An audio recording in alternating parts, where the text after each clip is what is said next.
Muchas gracias a Rafael Sagredo por su intervención y a continuación pues tengo el gusto de presentar al profesor Richard Kagan. Tranquilo, ya somos mayorcitos. Bueno. El profesor Richard Kagan, al que presento y que me sustituye inmediatamente aquí ante el atril, es profesor de la Universidad Johns Hopkins de Baltimore, en Maryland, en los Estados Unidos. Fue doctor por la Universidad Europea de Cambridge, es catedrático emérito de Historia Moderna en la citada Johns Hopkins University en Baltimore y es una personalidad que ha estado muy vinculada siempre a la historia de España, sobre todo la historia de la España de los Austrias. Ha recibido muchas distinciones, pero voy a hacer solamente mención de dos de las distinciones españolas. Es nada más y nada menos que comendador de la Orden de Isabel la Católica, concedida por Su Majestad Emérita el Rey don Juan Carlos I. Y es académico correspondiente, no puede ser de otra forma, de la Real Academia de la Historia, por lo tanto es colega mío en la Real Academia madrileña. Él está especializado, como he dicho, en la historia de España de los Austrias y ha escrito numerosos libros. Solo cito algunos, todos ellos traducidos naturalmente al castellano. Universidad y Sociedad de la España Moderna, Ciudades del Siglo de Oro, Pleitos y pleiteantes en la Castilla Moderna, Los sueños de Lucrecia, la profecía y la política en el siglo XVI, las imágenes urbanas del mundo hispánico, Los cronistas y la corona y Vidas infames, criptojudíos y otros herejes ante la Inquisición. Él es un trabajador infatigable, no se detiene nunca. Ahora, las últimas investigaciones que están a pronto de aparecer en inglés es American Fascination with the Art and the Culture of the Hispanic World. Es un libro que pronto estará en prensa, pronto estará a disposición de los lectores y también un poquito después estará los estudios que está realizando sobre la figura de Henry Charles Lee, que en España es muy conocido porque nos ofreció algunas de las primeras contribuciones realmente científicas a la historia de la Inquisición española. Richard Kagan es un ardoroso amante de lo español, asiduo visitante de nuestro país y uno de nuestros mejores amigos. Muchísimas gracias por su presencia aquí. Tiene la palabra. Muchas gracias.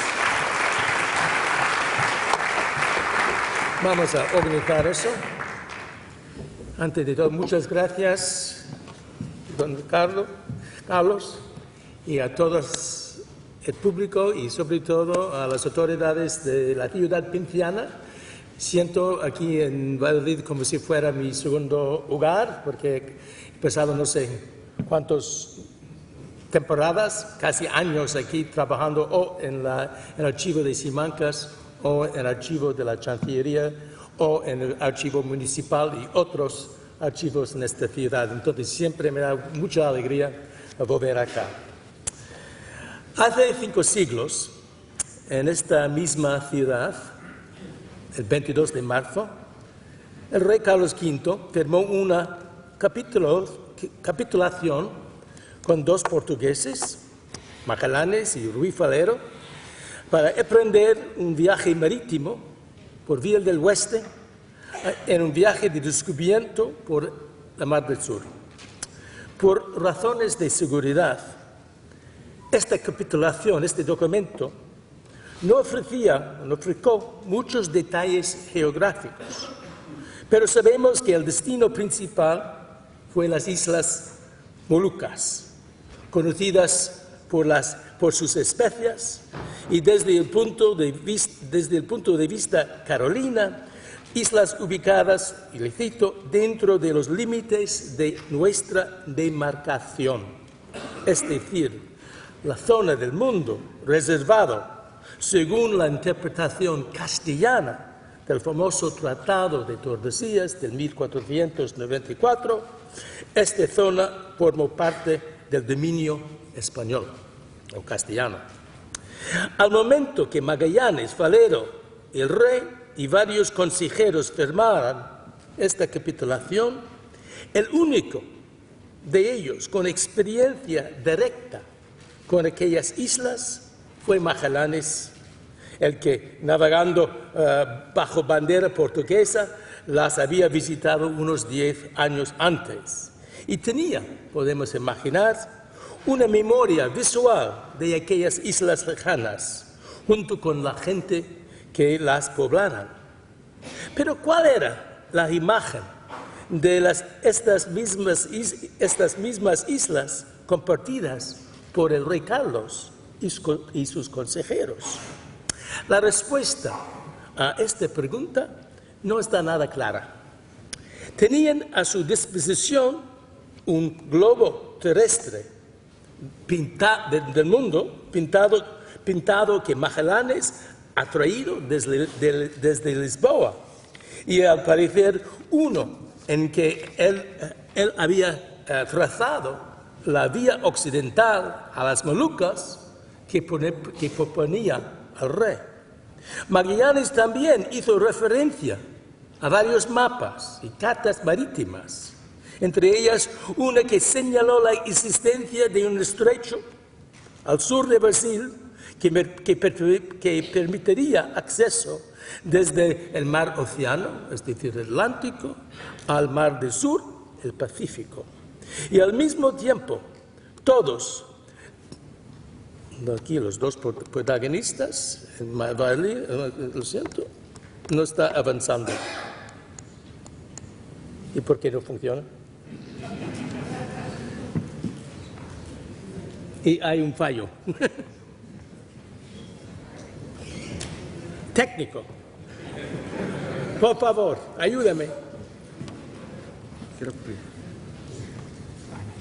Hay un fallo. Entonces, al mismo tiempo, todos los firmantes tienen acceso al nuevo libro de Martín Fernández de Enciso, Suma de Geografía, que ofreció el argumento que las Molucas, ¿sí? Sí, a pesar de la presencia allí de unos mercaderes portugueses, estas islas estaban ubicadas actualmente dentro de la mitad del mundo reclamado por Castilla, es decir, al este, no al oeste del antemeridional. El tratado, hay que pensar en la línea del tratado de Tordesillas, no solamente el parte atlántico, pero el parte pacífico. Hoy en día sabemos que este argumento era algo fingido. Sin embargo, fue suficiente que convencer al rey Carlos a ofrecer su apoyo al viaje propuesto. Pero si globos pintados y cartas marítimas desempeñaron un papel clave en el lanzamiento del viaje que celebramos, al final del mismo viaje, la información llevada a España por Elcano sirvió de estimular la fabricación, tanto en Castilla como en Portugal y otras partes de Europa, de una veritable una ola de nuevos globos y cartas marítimas, algunos de los cuales servían como pruebas en torno de la posición precisa de la antemeridional que figuraban en las negociaciones las negociaciones entre Portugal y Castilla, que estaban celebrados primero en Elvas, Badajoz, y más tarde en la ciudad de Zaragoza. Las pruebas de fabricación castellana ubicaron las Islas Molucas al este de este meridional de la línea. Mientras tanto, las de Portugal hicieron lo contrario. Y hace años utilicé la frase cartografías construidas, es decir, algo fingidas, inventadas, para describir los mapas que manipulaban la información geográfica para razones políticas. Y creo que esta frase hace mucho explicar obras tan importantes como el mapamundo hecho, vamos a ver, que funcionó por Nuño García de Terreno, 1523, otro por Diego Rivero, otro por Van Vespucci, o también el globo terrestre de Gemma Frisius. todas obras que fueron fabricadas en el tram del viaje de Magallanes. Pero frente a este tsunami de información cartográfica soltada por la circunnavegación, podemos decir que tuvo el mismo impacto la circunnavegación en otros campos visuales, sea en la forma de vistas de costas, vistas urbanas, representaciones de gente, de flora o de fauna.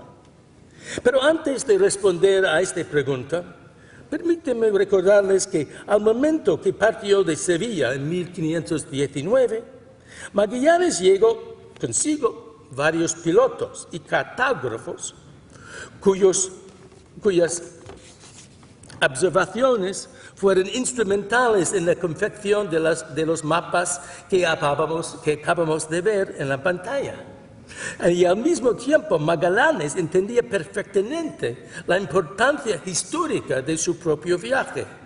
Y por esta razón, llevó consigo el italiano Antonio Pigafetta para servir como el cronista oficial del viaje, y cuya relación de la expedición, la relación y primo viaggio en torno al mundo, salió a luz por la primera vez en 1525.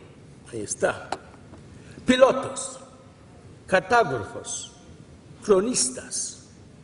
Ellos formaban parte de la tripulación, pero artistas, pintores, o por lo menos alguien capaz de crear un registro visual de la empresa, no estamos seguros. Lo que es cierto es que aparte de un pequeño mapa del estrecho del sur, que acabamos de explorar en la ponencia de don Rafael, y varios otros mapas muy esquemáticos de la isla Borneo atribuidos a Pigafetta, vamos a verlos después, no hay, que yo sepa, ninguna otra imagen del viaje ha sobrevivido. Esta falta es lamentable, pero nada excepcional. Ni Colón, ni Vasco de Gama iban acompañados por artistas en sus grandes viajes, y tampoco las otras grandes empresas y entradas de la época. Pedrares Dávila, en Castillo de Oro, Panamá; Cortés, en México; Belalcázar, Colombia; los hermanos Pizarro y Valdivia, Perú; de Soto a la Florida. Ninguno resultó en lo que podemos considerar un registro, un récord visual. Ahora, hace años, mi maestro, John Elliot, conocido muchos aquí, reflejando sobre la escasez de imágenes ilustrando estas empresas, opinó que América del siglo XVI era un mundo de soldados y pobladores, no de artistas. John, es cierto. Pero la ausencia de artistas en este mundo tiene otras posibles explicaciones, otras raíces. Uno de ellos es el peso del derecho romano en los países ibéricos, junto con la importancia de la prueba escrita, apuesto a la prueba visual. En las 7 partidas, por ejemplo, no hacen referencia a pruebas visuales, solamente a pruebas escritas. Y así los marineros, en sus viajes, junto con los soldados en sus entradas terrestres, se aseguraban de estar acompañados por escribanos capaces de recordar sus actos y sus hechos. El texto para estos, al parecer, contaba más, mucho más, que la magia. Pero la escasez de imágenes tenía otra posible explicación. Es el ámbito ambivalente en la época tardo-medieval a la palabra, lo que conocía como la curiosidad.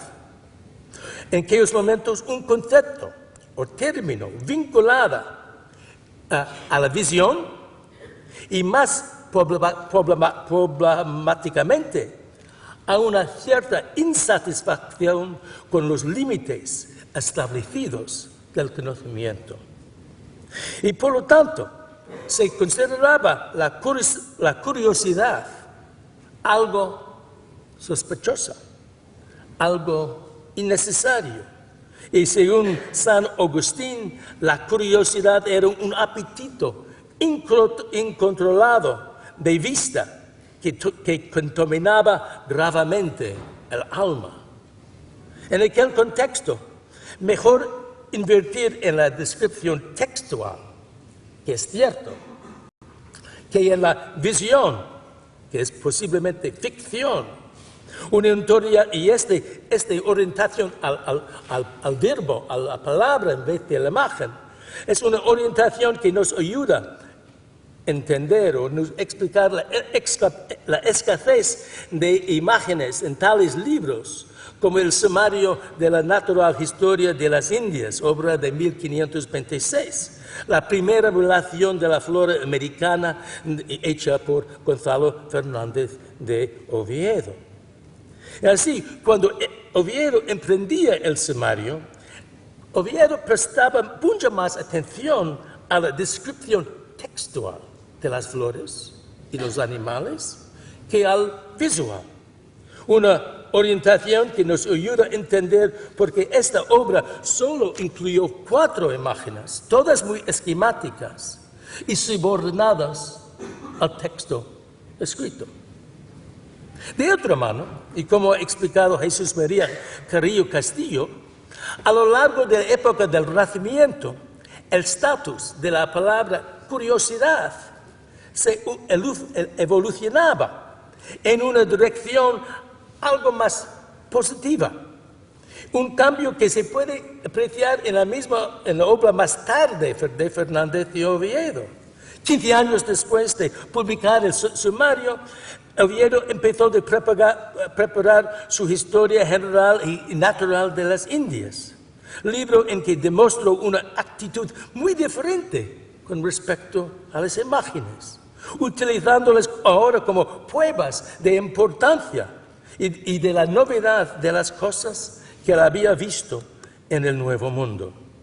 Así preparaba muchas nuevas y mejores imágenes, habitualmente dándoles un estatus igual, aún más importante que la descripción verbal de una planta o un animal. Y aquí hay uno de sus dibujos que se encuentra en el manuscrito original de Oviedo, ubicado actualmente en el Huntington Library en San Marino, en California, al este de Los Ángeles.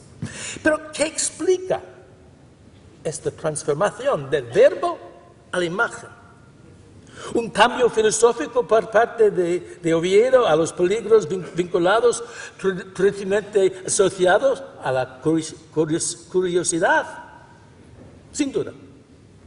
También estas nuevas imágenes reflejaron lo que podemos denominar su propio turno visual, es decir, su entendimiento de la importancia científica de sus descubrimientos, junto con la oportunidad de ofrecer a la monarquía una mejor y más precisa imagen de los nuevos mundos bajo su propio dominio. Una cosa es cierta. Antes que Oviedo embarcó, o antes que él realizó su turno visual, algunos otros lo habían hecho y iban por el mismo camino. Entre los primeros, unos hermanos franceses, los Parmentier, miembros importantes de la Escuela de Navegación y Cartografía ubicado en el puerto de Dieppe, en la Normandía, en el noroeste de Francia. En 1529, antes de embarcar en su expedición a la isla de Sumatra, ellos embarcaron un cierto Monsieur Jean Say, llamado Le Grand Peintre, el gran pintor. Hasta ahora, hasta aquel momento, ninguna obra de este pintor No, hasta ahora ninguna obra de este pintor ha sido identificado con certidumbre, pero es posible que... No, falta una imagen.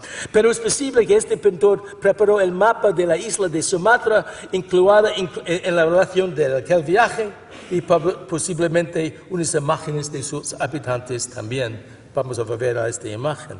Pero que yo sepa, esta fue la primera expedición ultramarina europea que incluyó a alguien denominado un pintor.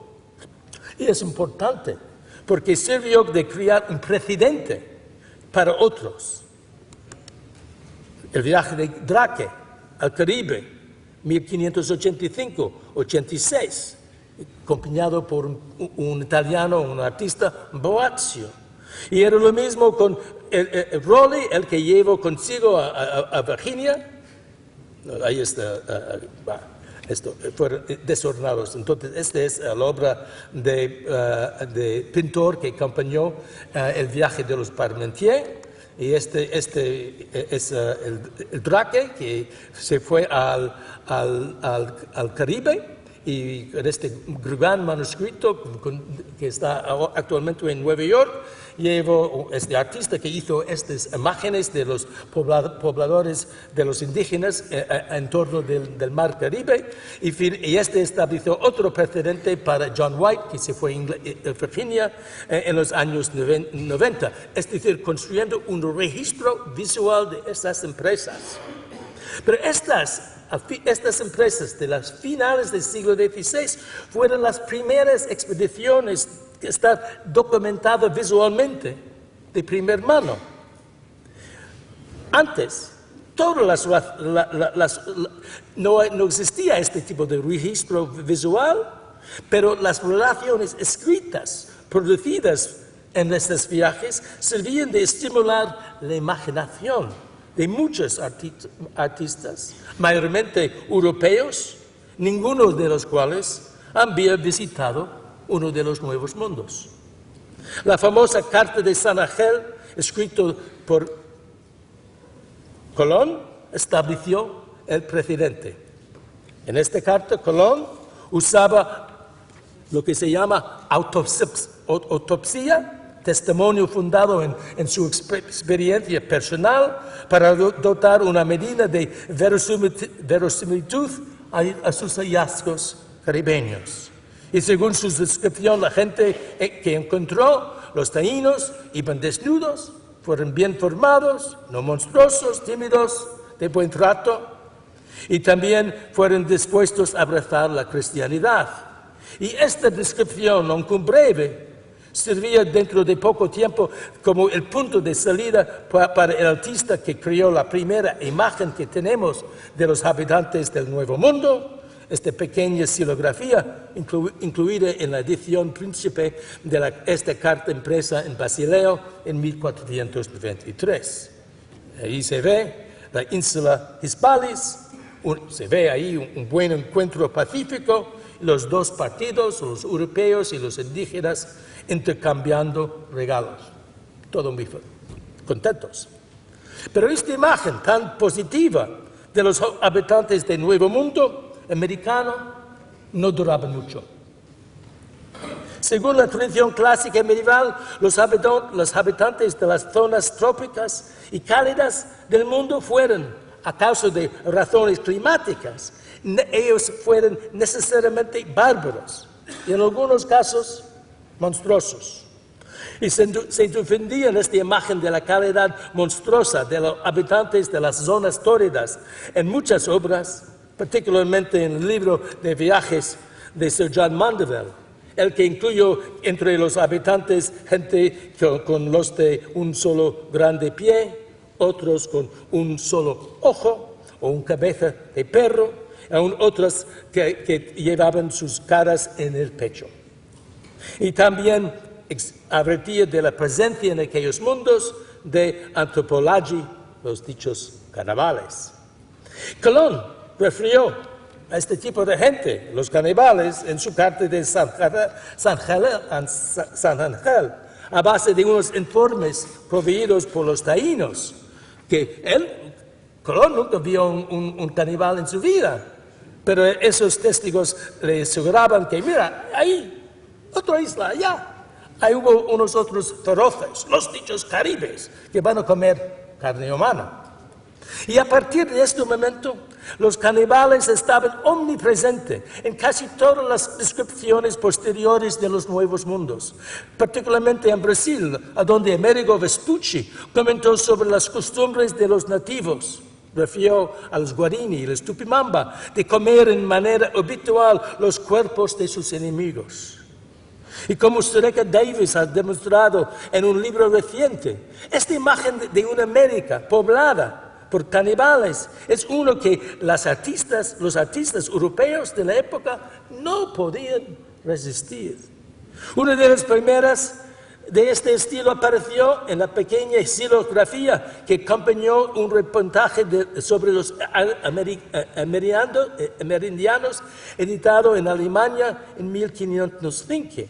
Y que hablaba de ellos andando medio desnudos y comiendo la carne de sus enemigos muertos. Carnes que ha estado cocido encima de un fuego abierto, como si fuera un barbacoa. Pronto, otras imágenes muy parecidas aparecían en las varias ediciones de las cartas de Vespucci. Ahí, en libros geográficos sobre la cosmografía de Sebastian Münster, 1532, en varios libros de viajes. Esta es la Münster, el libro de viaje de Hans Staden, aparecen en detalles en Mapa Mundis. Como estas, siempre hay animales presentes en América, no se puede evitarles, están presentes en obras, también en el archiconocido grabado de Giovanni Stradanos, finales del siglo XVI, y aún en la obra de Brie, 1593, y aún varios cuadros del siglo XVII. Duraban siglos. Y es un tipo de topos, este canibalismo. Pero a pesar de este topos, otras imágenes menos monstruosas de los nuevos mundos no faltaban. Un ejemplo de fecha temprana, 1519, es una ilustración de Brasil incorporada en el Atlas portugués conocido hoy como Atlas Miller. Ofrece este atlas dos mensajes algo contradictorios. El texto describe a la gente de Brasil como canibales, pero la imagen la representan como una gente trabajadora cortando y recogiendo madera de Brasil, un producto comercial muy valorado por los mercaderes de la época. Comercio también figuraba en la imagen de América, incluida en el Atlas Valar, 1546, obra de la Escuela Cartográfica de Dieppe. Y buscando por la calidad de sus imágenes, es posible que uno de ellos, es decir, uno de los artistas que realizaban estas imágenes, habían cruzado el Atlántico. Y aquí es un detalle de Canadá. Un América del Norte, el primero imagen que tenemos de esta zona. Pero también hay otras imágenes de la América Central, el Norte y en América del Sur.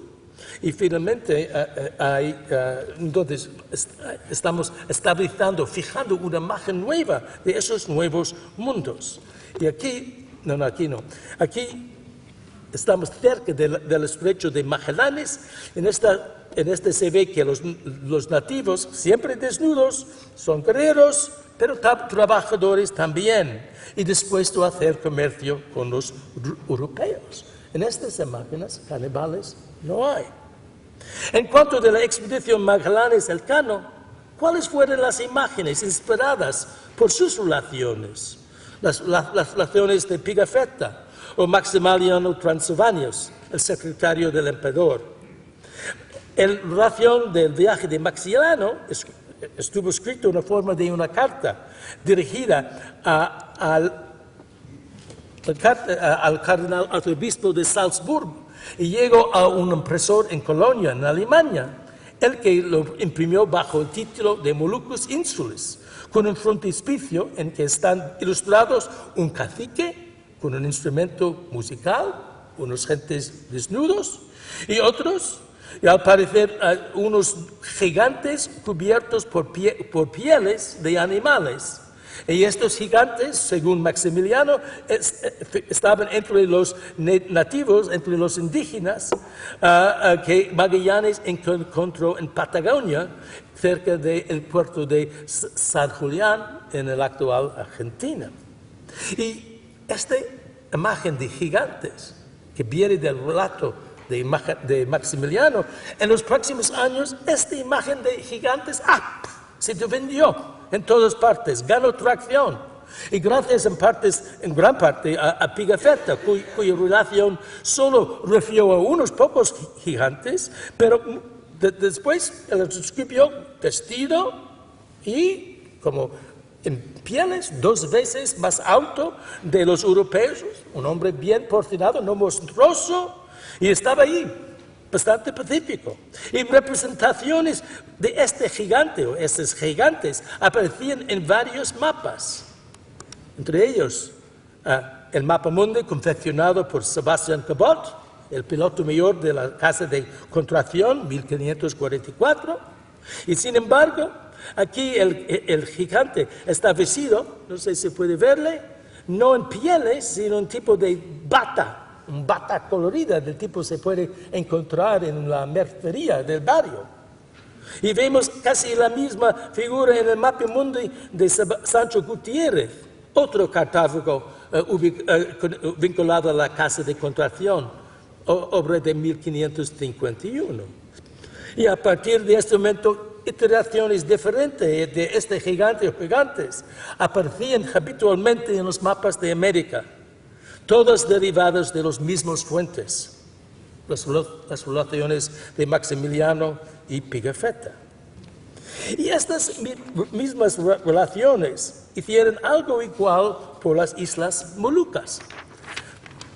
Y como he dicho antes, la relación de Pigafetta ofrecía descripciones bastante detalladas de los habitantes de varias islas. Refirió a los reyes, a sus costumbres, su manera de vestir y su lenguaje también. Pero hay descripciones verbales, pero pocas imágenes, salvo de sus mapas bastante esquemáticos de las islas de las especias, y se ve, y aquí se ve en uno de los, en la isla de los ladrones. ¿Están aquí los ladrones? No, aquí no. Se puede ver quizás una pequeña choza en que vivían los habitantes. Y también relató rumores de una especie de gente con orejas enormes, gente monstruosa. Orejas suficientemente grandes que pudieran servir como una manta y cubrir a la gente por la noche. Pero en cuanto a imágenes, nada. Así dejó el campo abierto a otros artistas europeos para utilizar la imaginación e ilustrar lo que había escrito. Y las primeras, productos otra vez de la Escuela Cartográfica Normanda, aparecieron en la Atlas Villard de 1547.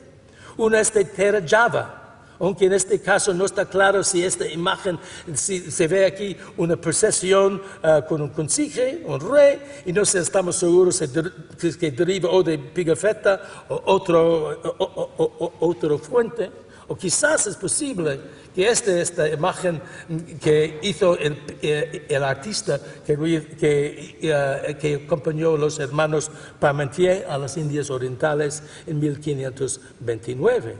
Pero más tarde, otras imágenes de las mismas gentes en la misma región aparecían en el atlas de un cierto Guillermo Tostú.